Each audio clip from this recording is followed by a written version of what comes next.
Welcome to the NBA Coast to Coast podcast brought to you by thelines.com.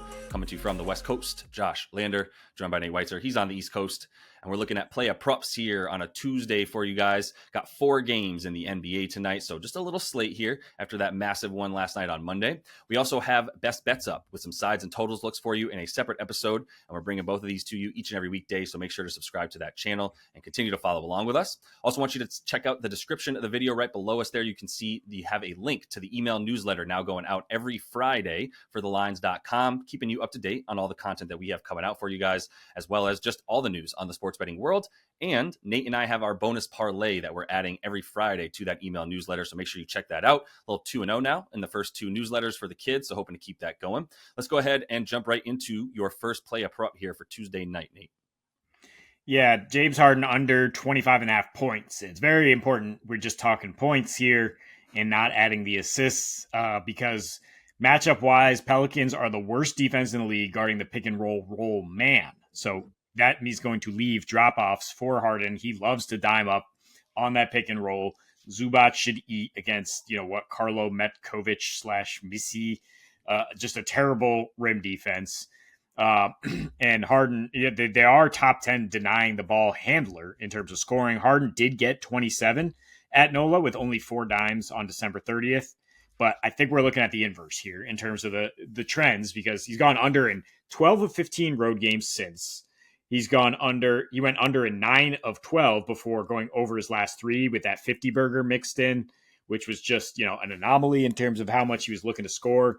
In general, it's stark home road splits, first of all, and Kawhi, no Kawhi splits. The home road stuff, 104 offensive rating on the road since January 1st, 22 points a game. Since the All-Star break, 22 points a game still, versus 35 a game at home with a 122 offensive rating, 20 points better per 100 possessions. And then last 7, no Kawhi, 26 and 7, only 7 dimes. With Kawhi, 10.3 dimes, 22 game sample, 21.5 points here. Post All-Star break, it's been even more stark, 33 versus 23 points per game. So if you want to take all that and bundle it and put a unit here on him to go under with the points, but still get 10 dimes, you're talking plus 280, maybe even higher, depending on how books reward that type of negative correlation. But that, I think, is what the numbers suggest here, is that Harden should be looking to dime up.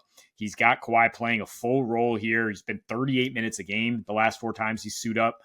And he should be able to dime to Zoo. And I don't know if he's going to score that much or look to score as much after he's really shot a lot in these last 3 outings for the Clips. Yeah, no, it makes sense. This Pelicans team gives up everything that you would want. So, like you said, with Kawhi out there, I think we'll see it a little differently than the last matchup. But let's go to that blowout game, Cleveland-Brooklyn. I'm going to take Evan Mobley on an over on the boards. This is actually moving in my favor, but the points, not so much. We got to get rid of those because those are going straight up. They're at 19.5 now. But the rebounds, not going up. And I don't understand why. I love the way that this is working here. So I did a little digging here because Evan Mobley's played this team 3 times this season. And if you look at the 3 games, there's a clear difference in the first and third game where he had 16 boards in the first, 13 boards in the third matchup versus this team, the first game back since the All-Star break for both squads. On December 16th, that middle game there, you only had 5 boards. You only played 23 minutes, and 9 rebound chances is still good. But the other thing was the 9 rebound chances in 23 minutes doesn't really add up to the 19 rebound chances that he had in 35 minutes. Like, he's got a better rebounding chance rate in these other games versus this one where, even though he didn't play the minutes, his rebound chance rate was also really down. The matchups are the difference. In the first game and the third game, he's guarding Nick Claxton, Day'Ron Sharpe, and a little bit of Cam Johnson. In the second game, he's guarding Ben Simmons. Chasing Ben Simmons around is not fun. I'm not saying Ben Simmons is not going to the basket a lot. He is going to play near the basket. He's going to play without the ball, but he never stops moving. He's just always moving, right? So he's like running around the whole court, not just down low. And that really kept Evan Mobley from having too many chances when he was guarding Ben Simmons, which was in the first quarter where he had like 2 rebounds, right? And then in a couple other quarters, he didn't really guard Ben as much. So it's really, as always, when we talk about with rebounding, it's a lot about who are you guarding, because it impacts where you're standing on the floor. And like, this is already a good rebounding situation for a guy being guarded by Cam Johnson. Like Cam Johnson's not hanging with Evan Mobley around the boards. I can't think of a much bigger disparity in strength between two guys playing the same position on the court. So love Evan Mobley to be able to board in his one-on-one situation there. But again, he's guarding two centers that aren't trying to go anywhere except for down low. That's Claxton and Day'Ron Sharpe, right? And both of them are playing traditional center style ball. It's why the Nets give up a good amount to centers in general, which I do consider Mobley a center a lot because he's on the court a bit more without Allen than he is with Allen, right? So he's a true center in those situations. And if he's going to be in those situations going up against other true traditional centers like he has against the Nets, where, like I said, first game 16 boards, third game 13 boards, I think 8.5 is too low, even if you put him at like 28 minutes because of a blowout. I love this for Evan Mobley. Yeah, might we get Cam Thomas back in there on the back-to-back, and maybe even Cam Johnson sits? But I mean, Cam Thomas being a gunner who's just going to afford you those nice mid-range rebounds opportunities if you're Mobley, and maybe not as much of the down low rebounds for Allen. So, I mean, he's the kind of guy who's been a kind of a double-double machine against bad teams, while Donnie Mitchell sees a drop off in scoring, and they just look to feed him, keep him going. I'm also kind of looking at that angle here with the Pistons, big favorites to take Schroeder over 14.5 points and assists. FanDuel's offering just 9.5 points, whereas everywhere else is 10.5. So if you just want to go with the scoring, sure. But I mean, the potential assists have been there for sure. 8.3 potentials in just 21 minutes per game after the All-Star break for him. His assist to pass ratio is right there with Cade. Only 6 fewer potential assists, despite obviously playing far less, but I mean, almost the same kind of role in terms of distribution. So if the Pistons are blowing out the Wizards and they want to get Cade a little bit of rest here, let Schroeder run the offense. He certainly can do that against this Wizards team, which is just abysmal. That has been, actually backup guards have been cashing a lot against the Wiz, and starters have been going under lately.